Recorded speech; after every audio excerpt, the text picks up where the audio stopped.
So one question I see asked over and over and over again in the comments of these videos is, hey Mink, what books do you recommend I check out?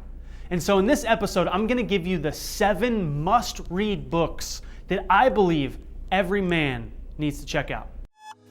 I believe it's our responsibility as men to do better every day, to learn from our mistakes, grow through our failures, and work to become the best that we can be.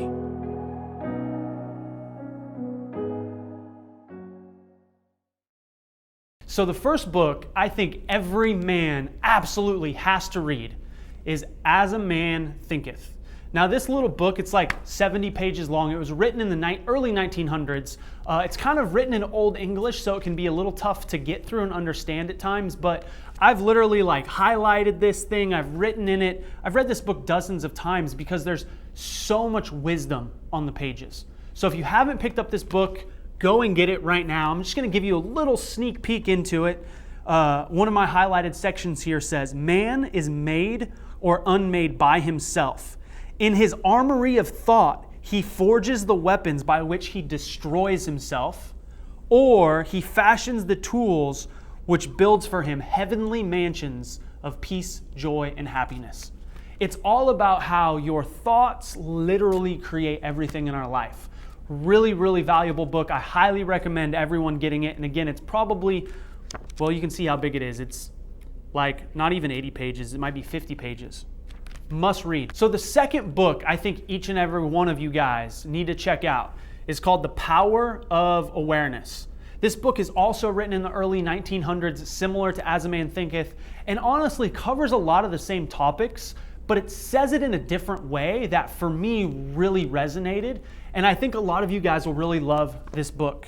Again, I've got highlights all throughout this thing. I've tore through it. I've read it a few different times. And I just want to read a little bit for you. It says, everything depends upon your attitude towards it. Your concept of yourself, such as I am strong, I am secure, I am loved, determines the world that you live in. Therefore, when you say, I am a man, I am a father, I'm an American, I am strong, I am loved, you are determining the conditions and circumstances of your life. I love this idea that whatever we say I am strong, I'm healthy, I'm fat, I'm broke, I'm poor. That literally starts to define the circumstances that we live in, and those thoughts turn into our reality. The third book I think you guys need to read is called The Subtle Art of Not Giving a Fuck. Now this one was just written a couple years ago, and it's a really interesting book, and the premise is, as the title says, there is a subtle art to not giving a fuck about things, and there's only so many fucks that you have to give in your life, and if you give too many fucks about the things that don't fucking matter, your life is gonna fucking suck. That's pretty much the premise of it. There's a lot of fucks in this book, so if you don't like it, you probably shouldn't read it. I'm gonna read you guys a quick segment. Most of us struggle throughout our lives by giving too many fucks in situations where fucks do not deserve to be given. We give too many fucks about the rude gas station attendant who charged us or who gave us our change in nickels. We give too many fucks about the show that was canceled on TV. We give too many fucks when coworkers don't ask us about how awesome our weekend was. Meanwhile, our credit cards are maxed out, our dog hates us, and our junior is snorting meth in the bathroom, yet we're getting pissed off about fucks that don't matter. And then he proceeds to say, look, this is how it works. You're going to die one day. I know that's kind of obvious, but I just want to remind you, in case you've chosen to forget, you and everyone you know will be dead soon. In the short amount of time we have between here and there, you have a limited amount of fucks to give. Very few, in fact. And if you go around giving a fuck about everything and everyone that doesn't matter, you're going to end up fucked.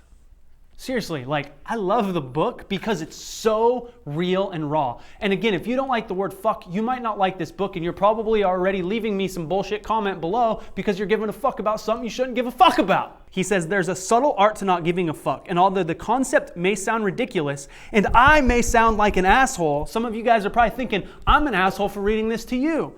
Although I may sound like an asshole, what I'm talking about here is essentially learning how to focus and prioritize your thoughts effectively.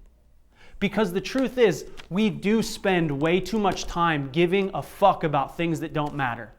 And when you stop doing that and you start to focus on the things that do, the things that do grow and evolve, and you see more beauty in your life. So the next book that I think you absolutely have to check out is this one right here, Can't Hurt Me by David Goggins.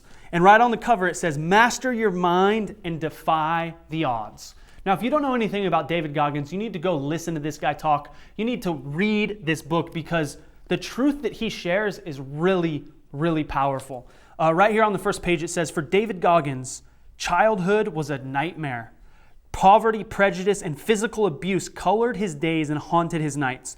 Through self-discipline, mental toughness, and hard work, Goggins transformed himself from a depressed, overweight young man with no future into a U.S. Armed Forces icon and one of the world's top endurance athletes. The story of this guy's life is as real and as raw as it gets, and I highly, highly recommend you guys go and check it out. The next book, I actually don't have it here with me, but the next book you need to check out is a book called The 4 Agreements.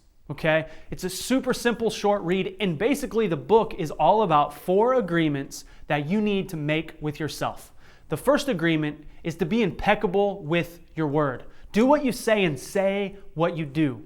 The second agreement is to not take things personally. We live in a world where we give too many fucks about stuff, right? Going back to the book, we take things personally. And the whole kind of second section of this book is about how we need to stop taking things personally. The third agreement is to not make assumptions. We've all heard the cliche, when you make assumptions, you make an ass out of you and me. But it's all about how when we make assumptions in life, they're usually not right, and we set ourselves up for failure. Now, the fourth agreement is to just simply do your best. The book is fantastic. It gets really deep into each section. It's a thought-provoking one, short, easy, simple to read. I highly recommend you go and check it out. The next book I also don't have here with me, but it's called The Surrender Experiment. And honestly, I don't even know how to begin to share with you The Surrender Experiment. It's my personal favorite. I've read it at least 6 times. It's probably had the biggest impact on my life because the book is the story of the author's life, and it spans 40 years.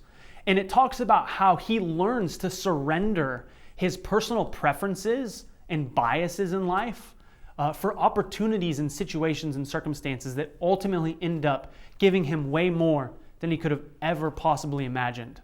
Last week I told you guys that sometimes your preferences are screwing up your life, and this book shows you that when you let go of your preferences and you're just open to the grace that can happen in life, miracles truly do happen. The last book I recommend you check out is called The Obstacle is the Way. And I love this book because it's all about how the obstacles, the adversity, the challenges that we encounter in life define every area of our lives. And when we lean into these challenges, when we embrace them, and when we grow through them, we truly become the best that we could be. These are the 7 books that I think have had the biggest impact on my life. I've read hundreds of books in the last 10 years, and these 7 books I've actually went back to and read multiple times. Now, there's no specific order that you should read them in. Maybe one sounds better to you. Whatever one caught your attention the most, I would say start where you are, pick up one of these books, and truly take the time to go through it because there's so much wisdom in the experience of life that these authors share. I truly believe the only real shortcut there is when we can learn from someone else who has walked the road before us. When we can stand on the shoulders of giants that have paved the path for us. My challenge to you this week is to pick up one of these books and begin reading. They've had a huge impact on my life, and I guarantee they will do the same to you. I'll see you guys next week.